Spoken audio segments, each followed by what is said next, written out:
everyone! What's up? My name is Von and welcome back to my channel. So this time, naabutan nyo akong nagko-compute ng aking sweldo. It's June 30 while I am recording this video and it's sweldo time. So before when I was in the NHS, it's every 27th of the month. Now, on the private sector, kung saan ako na-employ, it's every 30th of the month. So, samahan nyo ako as I budget my salary for this month and tell you guys what are my expenses as well.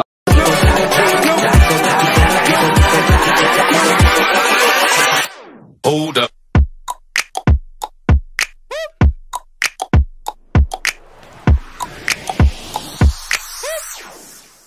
Alright guys, so sumasakit na naman ang ulo ko because it's sweldo time. Dapat 'di ba masaya tayo. Pero usually dahil tayo dito as overseas Filipino workers or the OFWs or kahit hindi OFW, yung typical na nagtatrabaho at sweldo time, masaya ka kasi it's sweldo time, pero masakit rin sa ulo because it's budgeting time again, allocating your funds to all your expenses, savings, and etc. So I received my pay today and I am happy sa pay na na-receive ko. I did 4 banks this month, 3 long day banks on a Sunday, and 1 long day on a weekday, okay? I will also tell you the current bank rate of my employer, alright? So, samahan nyo ako as we compute the list of expenses as well. So, before anything else, I would like to give a huge shout out sa lahat po ng mga bagong subscribers ng aking channel. Maraming salamat po sa pagsubaybay at sa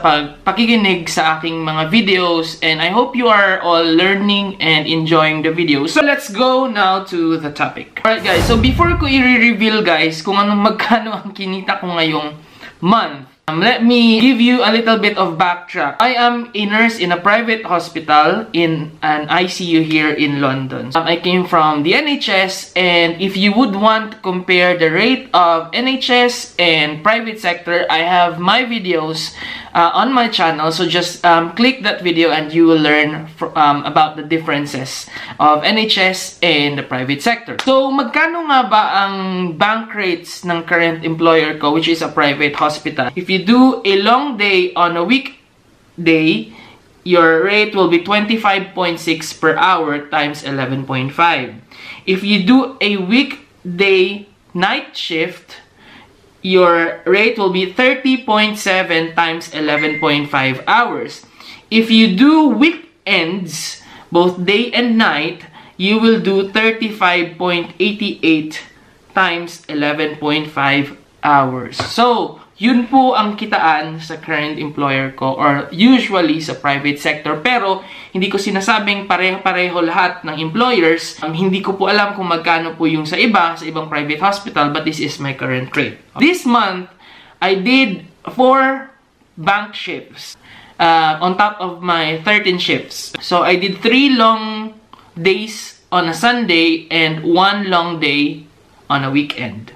I am sharing this guys because this is in response to some of you guys requesting ano ba ang bank rate usually sa private hospital.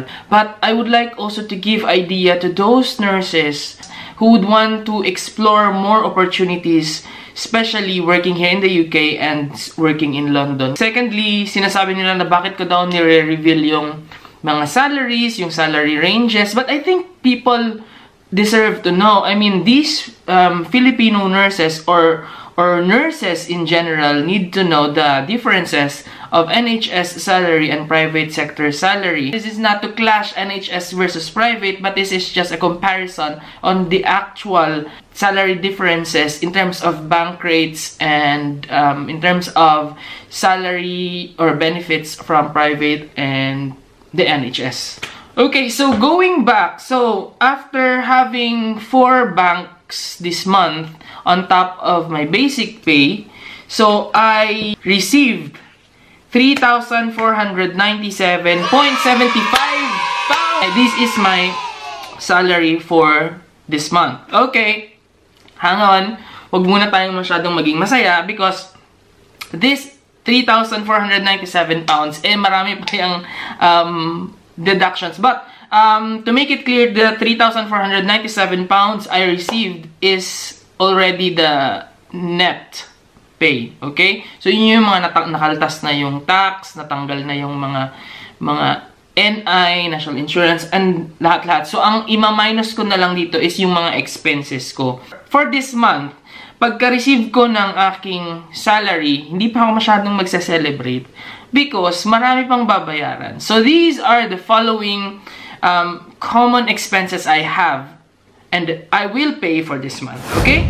Unang-una dyan, babayaran ko ang aking credit card or ang aking American Express na meron akong 179.43. Oh, bakit may magtatanong, bakit ka pa nagke-credit card, Von? So, ang ginagawa ko ganito, guys. So, di ba may sweldo ako? So, ang ginagamit ko daily is yung aking credit card. Right? Ang aking credit card, either ang aking NatWest o ang aking American Express. So, at the end of the month, pag sweldo ko, lahat ng na-incur kong gastos, babayaran ko siya ng buo. I use credit card for the credit score. At the same time, for me, it's also wise kasi at least nakikita mo yung mga transaction mo. It's up to you how to use the credit card. As long as at the end of the month or on the billing date or period, babayaran mo siya every month. Huwag mo siyang itambak hanggat di mo na kayang bayaran. Kaya, yun ang ginagawa ko. So, tumataas yung aking credit limit at ang aking credit score. Ima-minus ko rin dyan yung binabayaran kong 58 pounds sa phone, contract phone, and contract SIM ko, which is the 3 SIM. So, recently kasi, I upgraded my phone. Yung dating phone ko kasi is Samsung S6 Edge pa. That phone was my first phone here in the UK up until last year. So, umabot na siya ng 5 taon before ko siya pinalitan. So, I think I deserve naman to upgrade my phone. So, nilista ko kasi lahat. So, para hindi ako mawala. So, meron din akong binabayaran every month na NatWest loan na 219.55. Oh, ang dami namang utang ni Von. Yes! Because, etong NatWest loan na to, umutang kasi ako, or nag-loan ako sa NatWest ng 7,500 pounds. Anin ko yung ganong kalaking pera? Because, I did a loan for me to be able to invest a business in the Philippines. So, hindi ko lang naman siya nilakwat siya or ginastos kung saan-saan. Ginamit ko siya to propagate our business in the Philippines. Yung NMC or yung Nursing and Midwifery Council na registration, quarterly ko siyang binabayaran, pero every month, nilalagyan ko na siya ng pondo. So, parang it's 30 pounds every month. So, it's an auto-debit, okay, from my bank account here. So, para hindi na ako, like, nag-iisip na this quarter, baka hindi ko nabayaran or ma-miss out ko yung date, yung mga ganun. So, lahat naka-auto-debit na. Next, meron din akong binabayaran na 8.38 na home insurance. Ano ba yung kasama? Yung home insurance here sa UK. Ano ba yung kasama doon? Kasama doon, insured ang mga gadgets mo, ang bahay mo, say magkaroon ka ng magnanakaw, masunugan, kung ano man ang mangyari sa mga gamit mo nandito sa bahay or mawala or manakaw, that at least lahat ng gamit ko insured. And that's just 8.38 pounds per month. And meron din akong binabayaran na 22.50 sa Unison. Alright? So Unison, that is your, ano ba yan? Yung Union, kung sa Filipino pa. Meron tayong RCN or Royal College of Nursing. Dati RCN ako pero nag-change ako ng Unison. So what is the importance of having this RCN or Unison? Hindi mo kasi alam because guys, we are practicing in the medical field and we are dealing with lives and that is a high-risk profession. So kailangan mo rin ng organization, lalong-lalo na OFW ka, hindi ka pa citizen dito sa bansang to, kailangan meron kang backup na organization or natutulong sa'yo, or na institution na tutulong sa'yo in case whatever will happen, magkaroon ka man ng difficulties sa employer, magkaroon ka man ng financial difficulties and stuff. So, check out RCN, Unison, at marami pang iba, I think. So, on top of those na mention ko kanina, meron pa tayong mga babayaran. Sinasabi ko sa inyo wag muna tayong mag-celebrate after mong ma-receive yung sweldo mo. So, on top of that, meron akong binabayaran na 47 pounds council tax because nandito kami sa Central London. I have also balance transfer fee na binabayaran na 78.93. Ano ba tong balance transfer? Ito yung transaction na ginawa ko kasi nagpalit ako ng bank. So, yung from previous credit card ko, balance transfer ko sa kabilang banko. So, binabayaran ko din siya. So, that's 78.93 pounds.